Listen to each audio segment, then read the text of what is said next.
নরসিংদীতে বাংলাদেশ জামায়াতে ইসলামীর 2 দিনব্যাপী উপজেলা দায়িত্বশীল শিক্ষা বৈঠক অনুষ্ঠিত। মনোহরদী প্রতিনিধি আসাদুজ্জামান নূরের পাঠানো তথ্য ও ভিডিও চিত্রে দেখুন বিস্তারিত। বাংলাদেশ জামায়াতে ইসলামীর উদ্যোগে 15 ও 16 জুন 2 দিনব্যাপী নরসিংদীতে অনুষ্ঠিত হয়েছে উপজেলা পর্যায়ের দায়িত্বশীলদের নিয়ে একটি গুরুত্বপূর্ণ শিক্ষা বৈঠক। নরসিংদী জেলার বিভিন্ন উপজেলার দায়িত্বশীলদের অংশগ্রহণে অনুষ্ঠিত এই বৈঠকে ইসলামী নেতৃত্ব, সাংগঠনিক দক্ষতা, দাওয়াতি কর্মকৌশল এবং সমসাময়িক জাতীয় ও আন্তর্জাতিক প্রেক্ষাপটে জামায়াতের করণীয় নিয়ে গভীর আলোচনা ও প্রশিক্ষণ প্রদান করা হয়।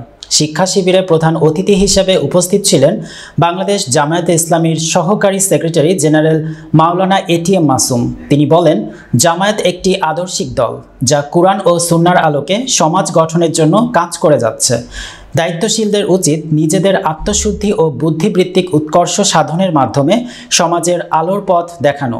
বিশেষ অতিথি হিসেবে বক্তব্য রাখেন কেন্দ্রীয় নির্বাহী পরিষদ সদস্য সাইফুল আলম খান মিলন, কেন্দ্রীয় কর্মপরিষদ সদস্য ও বিশিষ্ট ইসলামী চিন্তাবিদ ডক্টর খলিলুর রহমান আল মাদানী, নারায়ণগঞ্জ মহানগর জামায়াতের আমির আব্দুল জব্বার এবং ঢাকা জেলা আমির মোহাম্মদ দেলোয়ার হোসেন।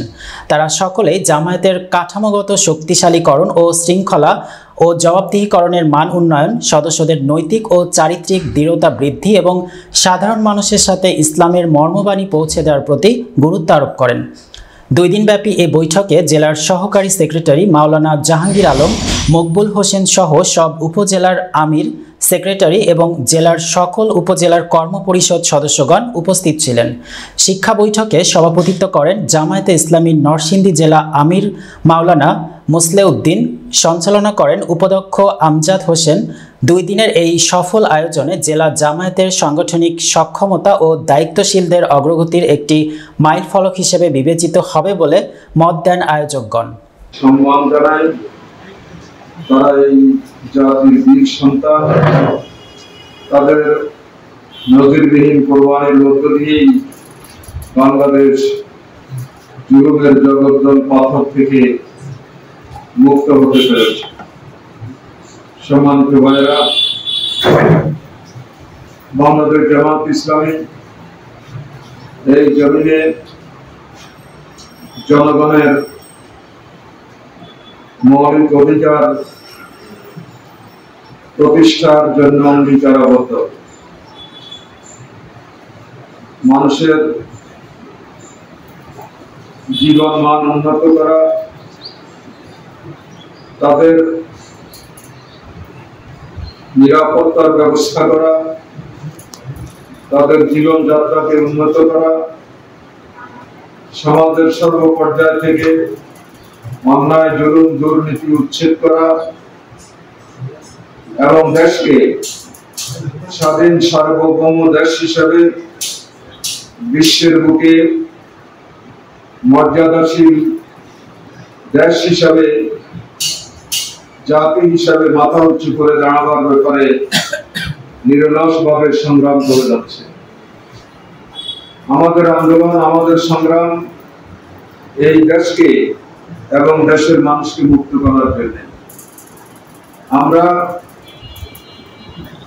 নির্দ্বিধায় এটা বলতে চাই যে স্বাধীনতার পর থেকে 54 বছর পর্যন্ত যারাই ক্ষমতায় এসেছে, এদেশের মানুষের ভাগ্যের পরিবর্তনে তারা কোনো কাজ করেনি।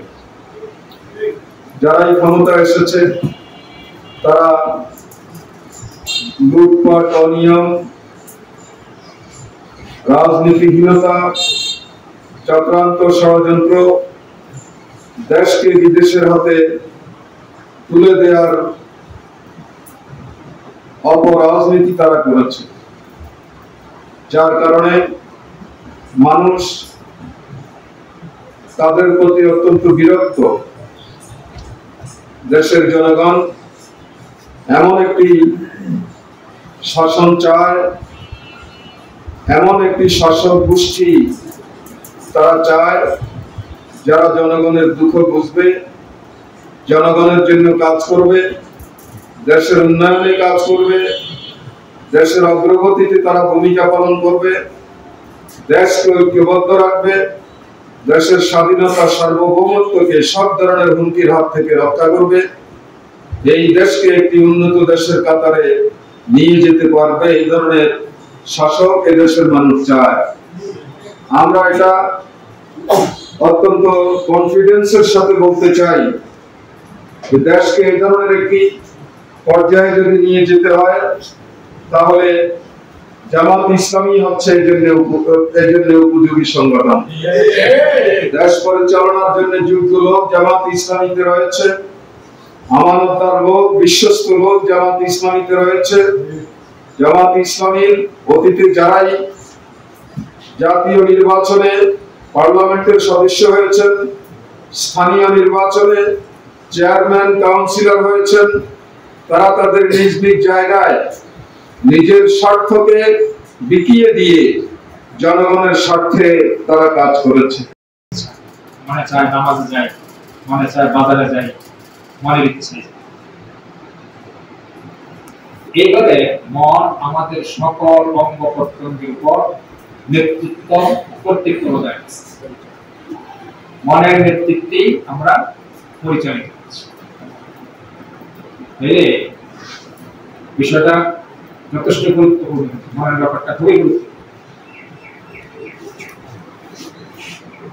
মনের ভিতরে যদি মন যেখানে এতটুকু নেতৃত্ব দিচ্ছে, আমাদেরকে চালাচ্ছে, সেখানে মন যদি অসুস্থ হয়, বিপদগামী হয়, তাহলে তার প্রভাব পড়ে আমাদের কাজ করবে এবং আমরা ব্যক্তি হিসেবে ক্ষতিগ্রস্ত হই, আমাদের দ্বারা সমাজও ক্ষতিগ্রস্ত। মনে চাইলো, মনে রাগ আসলো, মনে চলে একটা মেরে দিলেন খুশি, দিয়ে দিলাম এমন এক জায়গায় বসে লোকটা নিয়ে নিজের জেল, হাসি, পরিবারটা শেষ। তার মানে প্রথম প্ল্যানটা হচ্ছে মনে নেই।